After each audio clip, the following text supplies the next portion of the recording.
Pasquim, onde as eleições já foram definidas, começa agora um período de transição. É aquela famosa equipe de transição até o próximo 1º de janeiro, né? É isso mesmo, viu, Valentim? A expectativa é que isso já aconteça nas próximas semanas, né? No máximo até o final do ano, para que efetivamente esses novos prefeitos assumam as administrações a partir do dia 1º de janeiro de 2025. A gente vai conversar um pouco sobre isso agora com o apoio aqui de um especialista, né, do Matheus Delbon. Matheus é administrador público, sempre participa aqui com a gente de reportagem, está ajudando a gente agora nesse momento. Matheus, antes da gente falar sobre essa pergunta que o Valentim fez, né, sobre agora se começa esse processo de transição, né, entre os governos, como é que a gente pode analisar esse cenário, né? Vamos começar aqui por Ribeirão Preto, onde a gente teve aí, digamos que até uma certa surpresa, se a gente fosse levar em conta as pesquisas que tinham sido divulgadas até o momento, né? Exceto uma pesquisa que acabava destoando e que essa, então, que acabou chegando mais perto de um resultado real. Muito obrigado, boa tarde. Eu que agradeço o convite. Eu acho que houve uma questão do voto antissistêmico. Tá. Eu acho que é um fenômeno, e aí esse voto, pelo que a gente viu, ele envolveu cerca de 20% a 25%. Tanto os votos do Pablo Marçal em São Paulo são basicamente voto antissistêmico também. O Marco Aurélio aqui em Ribeirão conseguiu se posicionar como um candidato antissistêmico, teve menos debates para se apresentar, então também um candidato sem tempo de TV. E aí um ponto interessante, né, a volta da importância dos debates esse ano, né, desde a eleição americana, que derrubou o Biden, em São Paulo praticamente foram mais de 10 debates, e em Ribeirão foi o que permitiu que o Marco Aurélio se apresentasse. Então isso mostra que o eleitor busca muitas vezes um candidato antissistêmico, como outras cidades da região também, que teve reviravoltas aí em candidatos que se posicionam fora do sistema, com coligações muito pequenas.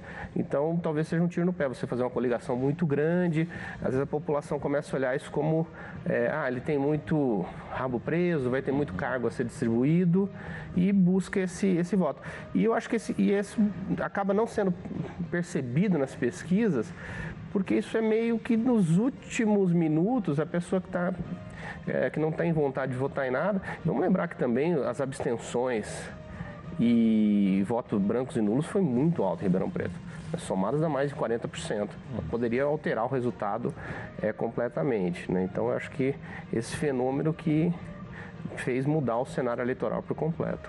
Matheus, daqui a pouco a gente vai mostrar como é que ficaram as câmaras municipais, pegando 2 exemplos aqui de Ribeirão Preto e Franca, mas, por exemplo, Ribeirão Preto, o MDB fez 5 vereadores, PL 4, PT 3, PSD 3, União Brasil 2, PP 2, o Novo fez 1, PSDB 1, Republicanos 1. Lá em Franca, PL com 4 vereadores eleitos, o MDB 3, o PSD 2, PP 2, Republicano 2, PT 1 e o PSOL 1.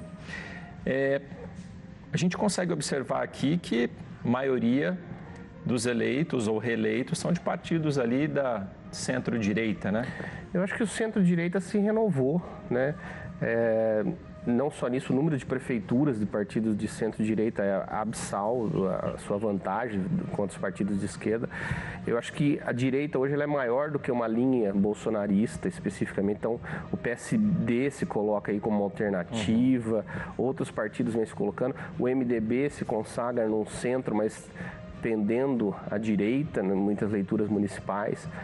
Então eu acho que isso demonstra que houve um amadurecimento dos partidos de direita, mais do que uma onda ligada ao Bolsonaro, como muitos sugeriam, e algo mais permanente, né? Eu acho que é algo mais permanente na política brasileira.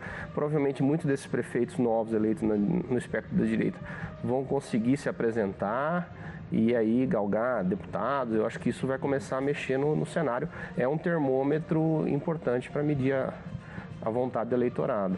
Matheus, voltando àquela pergunta logo no início, processo agora de transição para as prefeituras, onde o processo eleitoral já foi definido, ele já começa agora nos próximos meses?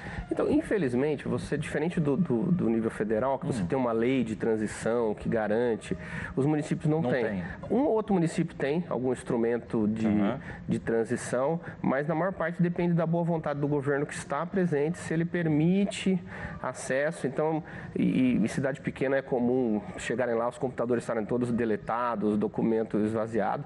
Então, infelizmente, não é algo tão republicano que a gente vê no município. Então, eu faço aqui o apelo a todos os prefeitos que vão passar o cargo, mesmo para a oposição, que promovam essa transição. Mas, infelizmente, na estrutura municipal você não tem cargos remunerados para a transição, como você tem na esfera federal.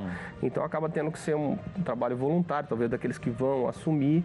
Então, é um pouco precária essa transição, o que leva os prefeitos irem de janeiro até março, mais ou menos, para entender a máquina. Encontrar o que está acontecendo. Tentando encontrar o que está acontecendo. Demais. Matheus, eu agradeço bastante sua presença aqui com a gente no Balanço Geral. Certamente ainda vamos nos falar aí nesse segundo turno, mas muito obrigado mais uma vez. Eu que agradeço o convite. Obrigado.